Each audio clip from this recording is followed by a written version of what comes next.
ଅଙ୍ଗନବାଡ଼ି ଭଉଣୀମାନଙ୍କ ପାଇଁ ଖୁସି ଖବର। ଏବେ ସେମାନେ 24,800 ଟଙ୍କା ଦରମା ପାଇବେ ଏବଂ ଡିଏ ସୁବିଧା ପାଇବେ। ଅଙ୍ଗନବାଡ଼ି କର୍ମଚାରୀଙ୍କ ଡିଏ ବୃଦ୍ଧି କରିବେ ସରକାର। ଯଦି ଆପଣମାନେ ଅଙ୍ଗନବାଡ଼ିରେ କାର୍ଯ୍ୟରତ ତାହେଲେ ଏହି ଖବର ଆପଣମାନଙ୍କ ପାଇଁ ଗୁରୁତ୍ୱପୂର୍ଣ୍ଣ ଅଟେ। କ'ଣ ରହିଛି ନୂଆ ଅପଡେଟ୍ ଅଙ୍ଗନବାଡ଼ି କର୍ମଚାରୀମାନଙ୍କ ପାଇଁ, ଯାହା ଏହି ଭିଡ଼ିଓ ମାଧ୍ୟମରେ ମୁଁ ଆପଣମାନଙ୍କୁ ଷ୍ଟେପ୍ ବାଇ ଷ୍ଟେପ୍ ଜଣାଇବି। ସେଥିପାଇଁ ଆପଣ ଭିଡ଼ିଓଟିକୁ ଶେଷ ପର୍ଯ୍ୟନ୍ତ ଦେଖନ୍ତୁ ବିନା ସ୍କିପ୍ରେ, ଯାହାଫଳରେ ଆପଣ ଜାଣିପାରିବେ, ବୁଝିପାରିବେ। ଭିଡ଼ିଓ ଆରମ୍ଭ କରିବା ପୂର୍ବରୁ ଆପଣ ସମସ୍ତଙ୍କୁ କହି ରଖିବି, ଚ୍ୟାନେଲରେ ଯଦି ନୂଆ କରି ଆପଣ ଭିଡ଼ିଓଟି ଦେଖୁଥାନ୍ତି ତାହେଲେ ଭିଡ଼ିଓକୁ ଲାଇକ୍ କରି ଚ୍ୟାନେଲକୁ ସବସ୍କ୍ରାଇବ୍ କରି ପାଖରେ ଥିବା ଘଣ୍ଟି ଚିହ୍ନକୁ ଦବାଇ ଦିଅନ୍ତୁ। ତ ଅଙ୍ଗନବାଡ଼ି କର୍ମଚାରୀମାନଙ୍କ ପାଇଁ ଆଜିକା ଡେଟ୍ରେ ବହୁତ ବଡ଼ ଖୁସି ଖବର ରହିଛି। ସରକାର ଆପଣମାନଙ୍କର ଦରମା ବୃଦ୍ଧିକୁ ନେଇ କ'ଣ ନିଷ୍ପତ୍ତି ନେଇଛନ୍ତି, ଯାହାର ଡିଟେଲ୍ସ ଏହି ଭିଡ଼ିଓ ମାଧ୍ୟମରେ ମୁଁ ଆପଣମାନଙ୍କୁ ଜଣାଇବି। ଦେଖନ୍ତୁ, ଅଙ୍ଗନବାଡ଼ି କର୍ମୀ ଏବଂ ସହାୟିକାଙ୍କ ପାଇଁ କୋର୍ଟ ଏକ ଐତିହାସିକ ରାୟ ଦେଇଛନ୍ତି, ଯାହା ସାରା ଦେଶରେ ଆଲୋଚନାର ବିଷୟ ପାଲଟିଛି। ଏହି ମହିଳାମାନେ ସ୍ୱଳ୍ପ ସମ୍ମାନ ପାଇଁ ବଡ଼ ବଡ଼ ଦାୟିତ୍ୱ ନିର୍ବାହ କରୁଥିବା ଦିନଗୁଡ଼ିକ ଚାଲିଗଲା। କୋର୍ଟ ସ୍ପଷ୍ଟ ଭାବରେ କହିଛନ୍ତି ଯେ ସେମାନଙ୍କୁ ଏବେ ସର୍ବନିମ୍ନ ରୋଜଗାର ମଜୁରୀ ମିଳିବା ଉଚିତ ଏବଂ ତାହା ଏବେ କାର୍ଯ୍ୟକାରୀ ହେଉଛି। ଏବେ ଆପଣ ପ୍ରତି ମାସରେ 24,800 ଟଙ୍କା ପାଇବେ। ସହାୟକମାନେ 20,300 ଟଙ୍କା ପାଇବେ। ଦେଖନ୍ତୁ, ହାଇକୋର୍ଟଙ୍କ ନିର୍ଦ୍ଦେଶ ଅନୁଯାୟୀ ଅଙ୍ଗନବାଡ଼ି କର୍ମୀମାନେ ଏବେ 10,000 ପରିବର୍ତ୍ତେ 24,800 ଟଙ୍କା ମାସିକ ଦରମା ପାଇବେ ଏବଂ ସହାୟିକାମାନେ 5,500 ପରିବର୍ତ୍ତେ 20,300 ଟଙ୍କା ପାଇବେ। ଅର୍ଥାତ୍ ଏବେ କେହି ସେମାନଙ୍କୁ ଏଥିରୁ କମ୍ ଦରମା ଦେଇପାରିବେ ନାହିଁ। କେବଳ ଏତିକି ନୁହେଁ, ଦରମାରେ ଏହି ବୃଦ୍ଧି 1 ଅକ୍ଟୋବର 2025ରୁ କାର୍ଯ୍ୟକାରୀ ହେବ ବୋଲି ବିବେଚନା କରାଯିବ। ଅର୍ଥାତ୍ ପୂର୍ବ ତାରିଖର ବକେୟା ଦରମା ମଧ୍ୟ ପ୍ରଦାନ କରାଯିବ। ଦରମା ଦାୟିତ୍ୱ ସହିତ ସମାନ ହେବା ଉଚିତ। ଦେଖନ୍ତୁ, କୋର୍ଟ ତାଙ୍କ ପର୍ଯ୍ୟବେକ୍ଷଣରେ କହିଛନ୍ତି ଯେ ଅଙ୍ଗନବାଡ଼ି କର୍ମଚାରୀମାନେ କେବଳ ପିଲା କିମ୍ବା ଗର୍ଭବତୀ ମହିଳାଙ୍କ ଯତ୍ନ ନିଅନ୍ତି ନାହିଁ, ବରଂ ସରକାରୀ ଯୋଜନାଗୁଡ଼ିକୁ ସାଧାରଣ ଲୋକଙ୍କ ପାଖରେ ପହଞ୍ଚାଇବାରେ ମଧ୍ୟ ଗୁରୁତ୍ୱପୂର୍ଣ୍ଣ ଭୂମିକା ଗ୍ରହଣ କରନ୍ତି। ବଦଳରେ ସେମାନେ ଯେଉଁ ସମ୍ମାନ ପାଉଥିଲେ ତାହା ନ୍ୟାୟସଙ୍ଗତ ନଥିଲା କିମ୍ବା ସମ୍ବିଧାନ ଧାରା 21 ଅଧିକାର ବଞ୍ଚିବାର ଅଧିକାର ଅନୁଯାୟୀ ନଥିଲା। ଏହି ନିଷ୍ପତ୍ତିରୁ ଲକ୍ଷ ଲକ୍ଷ ଅଙ୍ଗନବାଡ଼ି କର୍ମଚାରୀମାନେ ସିଧାସଳଖ ଉପକୃତ ହେବେ ବୋଲି ଆଶା କରାଯାଉଛି। ଦେଖନ୍ତୁ, ଆକଳନ କରାଯାଉଛି ଯେ ଓଡ଼ିଶାରେ ପ୍ରାୟ 1 ଲକ୍ଷ ଅଙ୍ଗନବାଡ଼ି କର୍ମୀ ଏବଂ ସହାୟିକା ଏହି ନିଷ୍ପତ୍ତିରୁ ତୁରନ୍ତ ଆଶ୍ୱସ୍ତି ପାଇବେ। ଏପର୍ଯ୍ୟନ୍ତ ଅନେକ ମହିଳା ମାସ ମାସ ଧରି ବହୁତ କମ୍ ଦରମାରେ କାମ କରୁଥିଲେ, କିନ୍ତୁ ଏହି ନିଷ୍ପତ୍ତି ପରେ ସେମାନଙ୍କ ଆର୍ଥିକ ଅବସ୍ଥାରେ ବଡ଼ ଉନ୍ନତି ଆସିବ ବୋଲି ସେମାନେ ଆଶା ପୋଷଣ କରୁଛନ୍ତି। ନୂତନ ଦରମା ସ୍କେଲ 1 ଅକ୍ଟୋବର 2025ରୁ ଲାଗୁ ହେବ।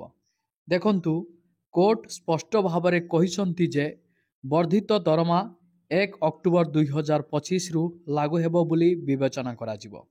ଅର୍ଥାତ୍ ଆଗାମୀ ସମୟରେ ଏହି କର୍ମଚାରୀମାନେ ନୂତନ ଦରମା ଅନୁସାରେ ଦରମା ପାଇବେ ଏବଂ ପୂର୍ବ ଦରମାର ବକେୟା ମଧ୍ୟ ପ୍ରଦାନ କରାଯିବ। ଏହା ସୁନିଶ୍ଚିତ କରିବ ଯେ କୌଣସି ଅଙ୍ଗନବାଡ଼ି କର୍ମୀ ଏହି ସୁବିଧାରୁ ବଞ୍ଚିତ ହେବେ ନାହିଁ। କୌଣସି ସମ୍ମାନଜନକ ଭତ୍ତା ନାହିଁ, ଏବେ ତୁମେ ବେତନ ପାଇବ। ଦେଖନ୍ତୁ, ନିଷ୍ପତ୍ତି ସହିତ ଜଡ଼ିତ ଆଉ ଏକ ବଡ଼ କଥା ହେଉଛି ଯେ ମହିଳାମାନେ ମାନସାରିକ ବଦଳରେ ସର୍ବନିମ୍ନ ମଜୁରୀ ପାଇବେ। ଏହାର ଅର୍ଥ ହେଉଛି ଯେ ଏବେ ସରକାର ସେମାନଙ୍କୁ କେବଳ ସେବାକର୍ମୀ ଭାବରେ ନୁହେଁ, କର୍ମଚାରୀ ଭାବରେ ବ୍ୟବହାର କରିବେ।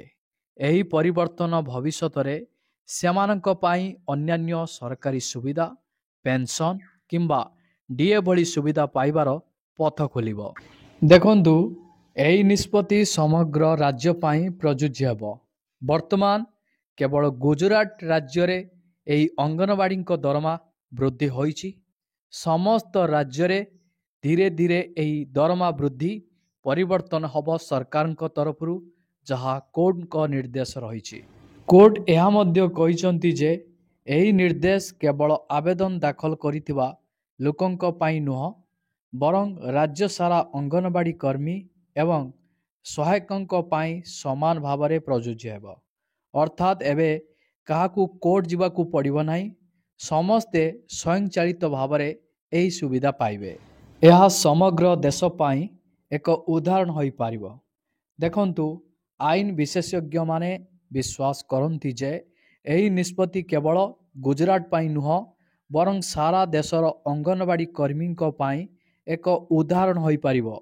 ବର୍ଷ ବର୍ଷ ଧରି ସମ୍ମାନ ବୃଦ୍ଧି ପାଇଁ ଦାବି କରୁଥିବା ଏହି ମହିଳାମାନଙ୍କ ପାଇଁ ଏହି ନିଷ୍ପତ୍ତି ଏକ ନୂତନ ଆଶାର କିରଣ ପାଲଟିଛି। ଯଦି ଅନ୍ୟ ରାଜ୍ୟର ସରକାର ଏବଂ ହାଇକୋର୍ଟ ମଧ୍ୟ ଏହି ପଥ ଗ୍ରହଣ କରନ୍ତି, ତେବେ ଲକ୍ଷ ଲକ୍ଷ ମହିଳାଙ୍କ ଜୀବନ ପରିବର୍ତ୍ତନ ହୋଇପାରିବ। ସରକାରଙ୍କୁ ମଧ୍ୟ ଦାୟିତ୍ୱପୂର୍ଣ୍ଣ ପଦକ୍ଷେପ ନେବାକୁ ପଡ଼ିବ। ଦେଖନ୍ତୁ, ଏବେ ବଲ୍ବ ସରକାରଙ୍କ କୋର୍ଟଙ୍କ ନିର୍ଦ୍ଦେଶକୁ କାର୍ଯ୍ୟକାରୀ କରିବା ପାଇଁ ସରକାରଙ୍କୁ ପାଣ୍ଠିଠାରୁ ଆରମ୍ଭ କରି ବଜେଟ୍ ଆବଣ୍ଟନ ପର୍ଯ୍ୟନ୍ତ ଅନେକ ପଦକ୍ଷେପ ନେବାକୁ ପଡ଼ିବ। କିନ୍ତୁ ଗୋଟିଏ କଥା ସ୍ପଷ୍ଟ ଯେ ଏହି ନିଷ୍ପତ୍ତି ଏହି ମହିଳାମାନଙ୍କୁ କେବଳ ଆର୍ଥିକ ସହାୟତା ପ୍ରଦାନ କରିବ ନାହିଁ, ବରଂ ସେମାନଙ୍କ ଆତ୍ମସମ୍ମାନକୁ ଏକ ନୂତନ ପରିଚୟ ମଧ୍ୟ ଦେବ। ମହିଳାମାନଙ୍କ ପ୍ରତି ସମ୍ମାନର ସମୟ ଏବେ।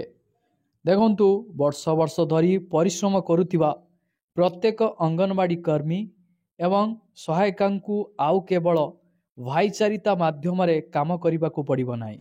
ଏବେ ସେମାନେ ସରକାରୀ କର୍ମଚାରୀଙ୍କ ପରି ସମ୍ମାନଜନକ ଦରମା ଏବଂ ମର୍ଯ୍ୟାଦା ପାଇବେ। ଏବଂ ଏହା ହେଉଛି ପ୍ରକୃତ ପରିବର୍ତ୍ତନ, ଯାହା ଏହି ମହିଳାମାନେ ବର୍ଷ ବର୍ଷ ଧରି ପାଇବାକୁ ଯୋଗ୍ୟ। ଗୁଜରାଟ ହାଇକୋର୍ଟର ଏହି ନିଷ୍ପତ୍ତି ନିଶ୍ଚିତ ଭାବରେ ଏକ ପରିବର୍ତ୍ତନକାରୀ। ଏହା କେବଳ ଅଙ୍ଗନବାଡ଼ି କର୍ମୀଙ୍କ ଜୀବନରେ ଏକ ବଡ଼ ଉନ୍ନତି ଆଣିବ ନାହିଁ, ବରଂ ଏହା ଏକ ବାର୍ତ୍ତା ମଧ୍ୟ ଦେବ ଯେ ପ୍ରତ୍ୟେକ ପରିଶ୍ରମୀ ମହିଳାଙ୍କୁ ତାଙ୍କର ଅଧିକାର ମିଳିବା ଉଚିତ। ସେ ସହରର ଏକ ବଡ଼ କାର୍ଯ୍ୟାଳୟରେ କାମ କରନ୍ତୁ କିମ୍ବା ଗାଁର ଏକ ଅଙ୍ଗନବାଡ଼ି କେନ୍ଦ୍ରରେ, ସେଇଟା କିଛି ମ୍ୟାଟର କରେ ନାହିଁ। ଯଦି ଗୁଜରାଟ ରାଜ୍ୟର ଅଙ୍ଗନବାଡ଼ି କର୍ମୀମାନଙ୍କର ଦରମାକୁ ବୃଦ୍ଧି କରାଯାଉଛି, ତାହେଲେ ଅଲଗା ରାଜ୍ୟମାନଙ୍କର ଅଙ୍ଗନବାଡ଼ି କର୍ମୀମାନଙ୍କର ଦରମା ବୃଦ୍ଧି କରାଯିବନି କାହିଁକି? ସରକାର ଏନେଇ ସମୀକ୍ଷା କରୁଛନ୍ତି। ଦେଖନ୍ତୁ, ଏହି ଭିଡ଼ିଓଟି କେବଳ ସୂଚନା ଉଦ୍ଦେଶ୍ୟରେ ପ୍ରୋଭାଇଡ଼ କରାଯାଇଛି ଦର୍ଶକ ବନ୍ଧୁମାନଙ୍କୁ। ସମସ୍ତ ଦରମା ସମ୍ବନ୍ଧୀୟ ସୂଚନା ସରକାରୀ ଏବଂ କୋର୍ଟ ଡକୁମେଣ୍ଟ ଉପରେ ଆଧାରିତ। ଆହୁରି ପରିବର୍ତ୍ତନ ହେଲେ ଅପଡେଟ୍ ସୂଚନା ପାଇଁ ସମ୍ପୃକ୍ତ ସରକାରୀ ବିଭାଗ ସହିତ ଯୋଗାଯୋଗ କରନ୍ତୁ।